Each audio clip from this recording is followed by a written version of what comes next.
Hi guys, welcome back to my channel and part 2 of my watercolour horse painting tutorial. Last week in part 1 I showed you how I painted the ears, nose and the short hair or fur on the horse's face. If you haven't seen that video, I'll put a link in the card above if you fancy giving it a watch. I'll also list all the materials I used for this painting in the description box if you want to go and check those out as well, and I hope you enjoy the video. This week, before going in with the details, I'm going to do a quick recap on the base layers I applied to the neck and mane area that I didn't include in part 1. I began by using the wet in wet technique to apply first burnt umber and then sepia to the darkest area of the horse's neck. This will help me to gauge the mid-tone values in the rest of the painting. Then, working on wet paper again, I applied a layer of watery burnt sienna using a size 3 mop brush. And whilst the paper was wet, I lifted out a few strands of hair using a small damp brush and blotting off any excess paint onto a paper towel. I allowed the paper to dry before then going in to define the edge or boundary of the hair on the mane using more concentrated burnt umber. I used short flicking motions with my brush, lightening the pressure at the end of each stroke, and starting from the outside of the mane and flicking inwards. This ensures I get the fine hair detail I'm after. I also add in a bit of burnt sienna in this corner too. And this is where I got to at the end of part 1. Now I want to build on these first layers and tie the whole painting in together to create something that looks realistic and natural. I'm going to start with a fine tipped water brush, but the methods I use aren't the only way to paint hair in watercolour, it's just my way, so use whatever techniques suit you and your style of painting. So I mixed up some more burnt sienna and applied the paint onto dry paper. I used my reference photo as a guide along with my initial pencil marks and begin to separate the mane into smaller, more manageable sections or clumps, not forgetting to bear in mind the length and direction of the hair growth. I find that if you look at hair in terms of clumps rather than as a whole, it makes the painting process a lot easier, and you're less likely to get confused as to where you are in the painting when looking at your reference photo for guidance. Another thing I like to do when painting long hair or fur is to look for any simple shapes or patterns that I can see within the hair on the reference photo. And this really helped to simplify this mapping out stage. I continued over the whole area of the mane in this way, still only using burnt sienna. Applying the paint with the water brush meant that I could easily vary the concentration of the paint to add a variety of tones to the hair, so it didn't all look too uniform. With that stage complete, I allowed the paper to dry completely, as my next step was to add a glaze over the whole of the horse's mane and neck.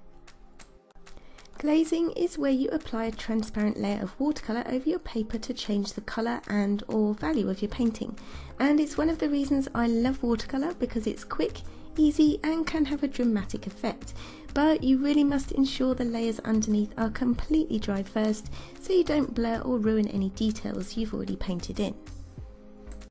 For this glaze I used a more concentrated burnt sienna, which changed both the hue and value of the neck and mane area and made it really start to come to life. You could still see the sections of hair I'd painted in previously, but the glaze did help to soften and unify the overall look of the mane, so it didn't look quite so stripy. It took on a more natural appearance, which I did really like. With that done and having allowed the paper time to dry again, I went back to my clumps of fur to work on increasing the values and adding more detail. Here I'm using a size 1 detail brush and applying really concentrated burnt sienna onto dry paper. I work on one section at a time, gradually building up the values in the underneath sections of hair that are darker, and this helps to add depth to my painting. On this layer I also start to think of the painting less in terms of the shapes that helped in the initial mapping out stage, and more in terms of hair again, so I begin to work in some more fine hair strokes with my brush to break it all up a bit.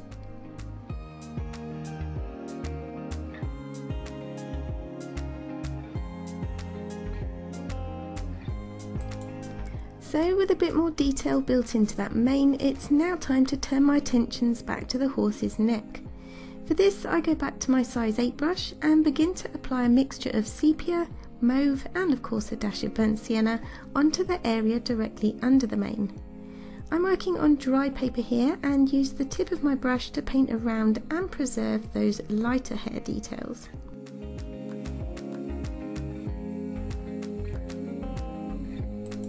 This darker paint mix really helped to build up some contrast in the painting and helps the piece as a whole start to come together. I used that same dark paint mix to add some contrast to the area under the horse's cheek here, applying it on dry paper as before. With this all dry, I then took a step back and reassessed my painting. The lighter area under the horse's mane, although light on my reference photo, wasn't as light as I'd left it, so I decided to go in with another glaze of burnt umber just to dark it up and bring it all together a bit more. So I'm using this dilute wash or glaze of burnt umber all over the neck area to darken up the overall colour. Now if you're painting your own version of this or trying to render long hair or fur in any painting, how much detail you decide to add or leave out is entirely up to you. You don't have to paint in every hair for it to look realistic, but if you're aiming for realism and a painting that pops, you do need to have a good range of values. So for this next stage, I decided to go back in with my size 1 brush to add in some of those darkest values to add depth to the mane. I used a mixture of neutral tint and burnt sienna for this, working on dry paper again. I also wanted to brighten up the overall colour of the mane, so after everything had dried, I used a 3/4 inch flat brush to apply yet another glaze of, yes, burnt sienna to the whole of the horse's mane and neck. This added a bright, vibrant richness to the painting and helped to blend in the mane and neck with the rest of the horse's head. At this point, I took advantage of the wet paper as well to add in some more general shading to areas where I could see them in the reference photo.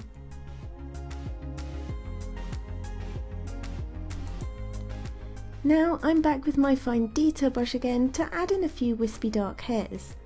I use a light hand and the tip of my brush, but I'm not too precise about these as I really just want to add in a bit more texture.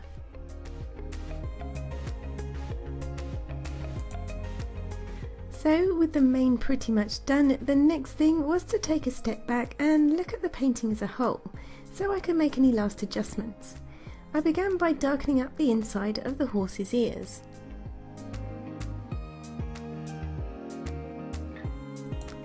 I was careful not to paint over the light hair details, but painting on dry paper with the point of my brush gave me the control I needed for this. To add definition to the horse's forelock though, I did switch back to my size 1 brush as I wanted to add in some more details and a few individual dark hairs.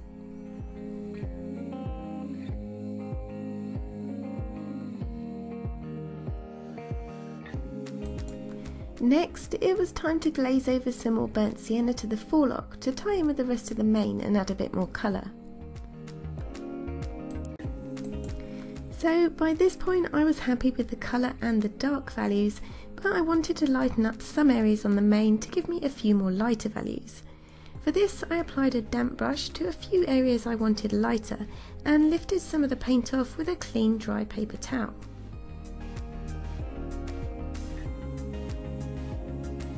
To complete the mane, all I have to do now is to add a few individual hairs at the top.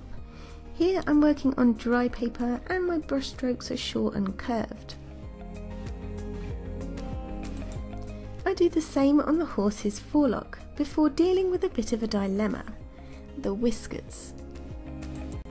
Now in my reference photo the whiskers were really white, but obviously working on white paper gave me a bit of a problem because they wouldn't show up. So I had to decide whether or not to put a background in, or whether to do darker whiskers.